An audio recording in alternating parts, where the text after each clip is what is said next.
বালক কৃষ্ণই মাটি খোৱাৰ কথা সমনীয়াসকলে গৈ মাক যশোদাৰ আগত গোচৰ দিলে।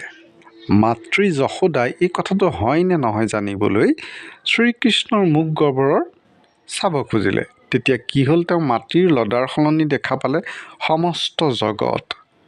মহিমাময় শ্ৰীকৃষ্ণৰ এই ৰূপ মহাপুৰুষ শ্ৰীমন্ত শংকৰদেৱ বিৰচিত শিশুলীলাৰ এই কবিতাটোৰ মাধ্যমেৰে সুন্দৰকৈ ব্যক্ত কৰা হৈছে। মৰমৰ ছাত্ৰ ছাত্ৰীসকল, আজি অষ্টম শ্ৰেণীৰ অংকুৰণৰ পাঠ নম্বৰ 15 শিশুলীলা।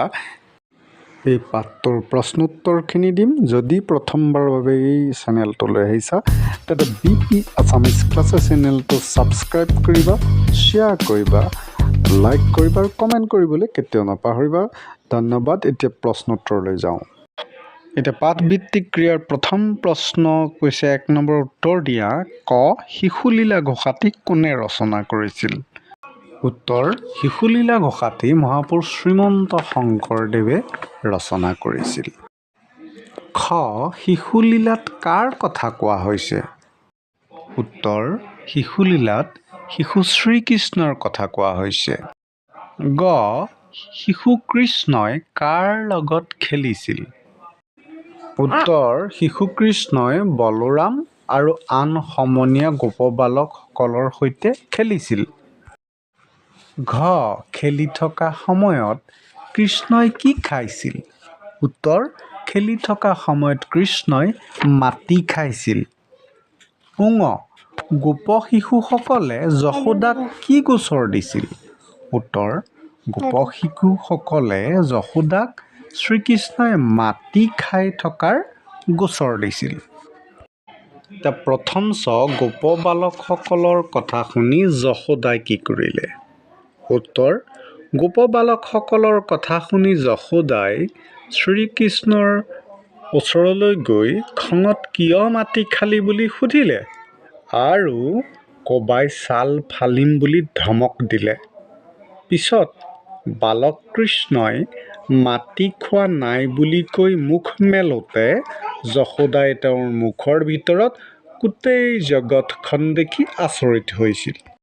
এতিয়া 1 নম্বৰ প্ৰশ্নৰ একেবাৰে শেষৰ দ্বিতীয় ছ, বলাই বুলি কাক কোৱা হৈছে আৰু কৃষ্ণৰ লগত তেওঁৰ সম্পৰ্ক কি?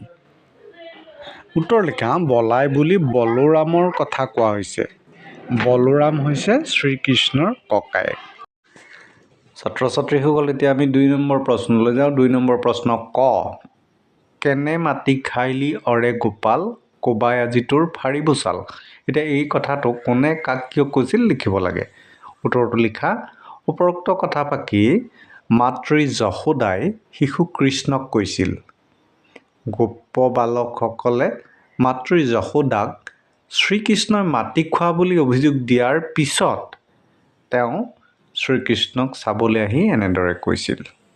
এতিয়া 2 নম্বৰ প্ৰশ্নৰ খ, মাতন্ত কৃষ্ণে যশোদাক চাই মিছা মাতে সৱে শুনিওৱাই।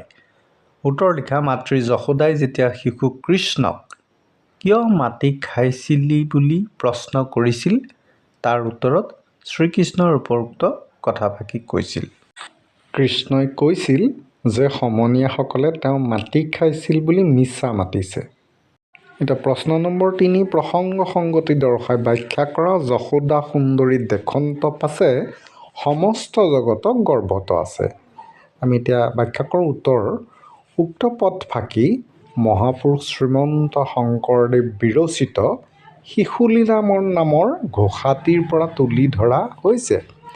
শিশু কৃষ্ণই মাটি খোৱা প্ৰসংগত উক্ত কথাফাকিৰ অৱতাৰণা কৰা হৈছে।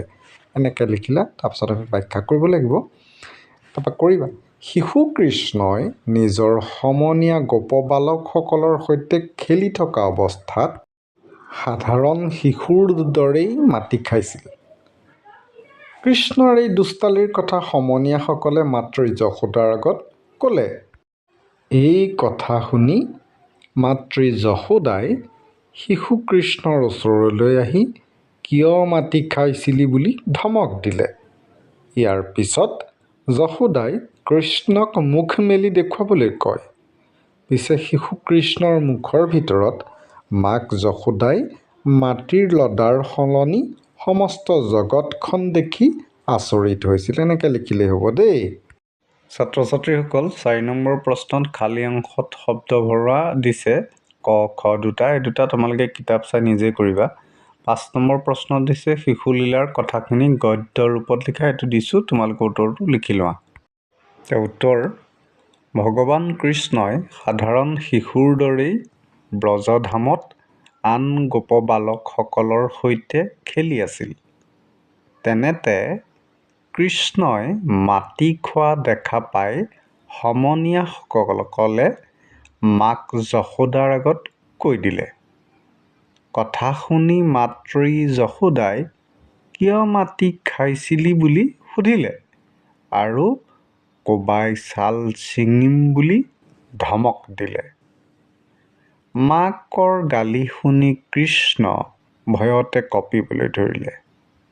কেৰাহীকৈ চাই শিশু কৃষ্ণই মাকক ক'লে যে তেওঁ মাটি খোৱা নাই, আচলতে দাদা বলোৰাম আৰু সমনীয়াসকলে মিছা কথা কৈছে। তেতিয়া মাক যশোদাই কৃষ্ণক মুখ মেলি দেখুৱাবলৈ ক'লে। পিছে কৃষ্ণৰ মুখৰ ভিতৰত যশোদাই মাটিৰ লদাৰ সলনি সমস্ত জগতখন দেখি আচৰিত হৈছিল। তেনেকৈ লিখিলে হ'ব দেই।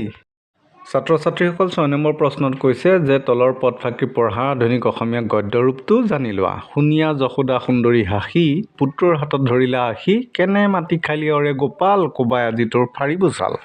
আধুনিক অসমীয়া গদ্য ৰূপটো কেনেকুৱা দি দিছে, মানে কিতাপত দিছে, গোপবালকসকলৰ কথা শুনি যশোদাই হাঁহি পুত্ৰৰ হাতত ধৰিলেহি আৰু ক'লে, হেৰ' গোপাল, তই কিয় মাটি খালি, কোবাই আজি তোৰ ছাল ছিঙিম।